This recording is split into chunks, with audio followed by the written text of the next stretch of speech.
Elder is an old, ancient medicinal with a lot of wisdom to share.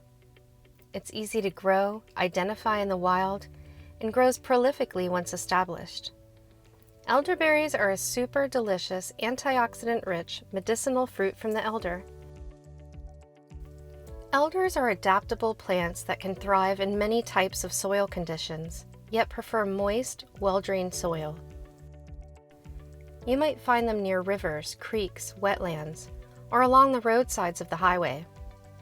If foraging, you want to be sure to collect flowers and berries away from potential contaminants, such as plants that may be sprayed with chemicals or stormwater ditches or roadsides. Elders can be found or grown in full sun to part shade. They reproduce by suckers, which sprout from the plant's lateral roots.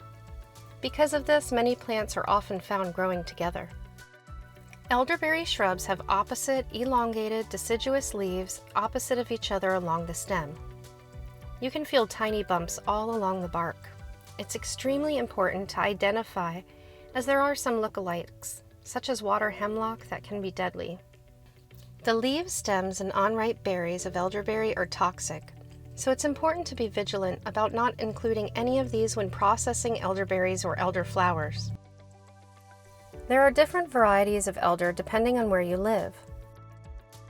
You can typically find elder at a local plant nursery, which will help give you confidence on harvesting and help you build a better relationship with the plant to further identify in the wild.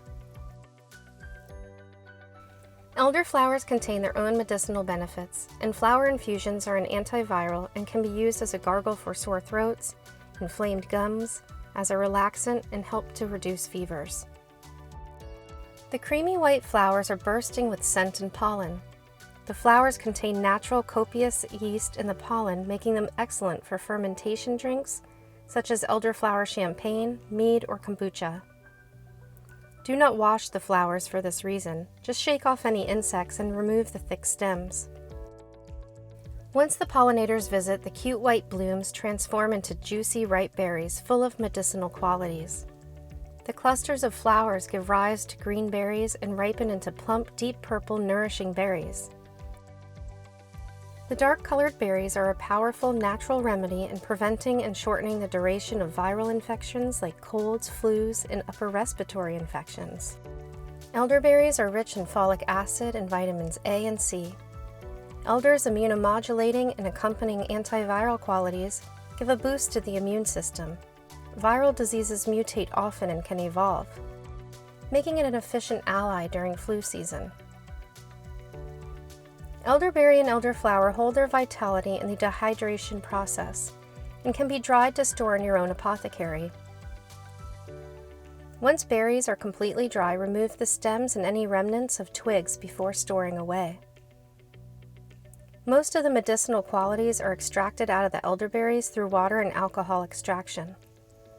I love making syrup with dried berries and enjoy adding it to sparkling water for a homemade soda, added as a sweetener to a blend with other herbs in an herbal infusion, or taken by itself by the spoonful. To make syrup, you simply measure half a cup of dried elderberries to 3 cups of filtered water and add to a saucepan. Once it starts boiling, reduce to a simmer for 20 minutes.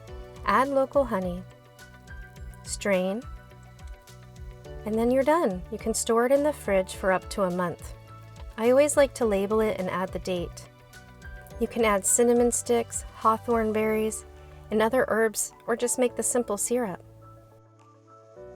Since ancient traditions, along the edge of the herb garden was the wise guardian of the garden, Elder.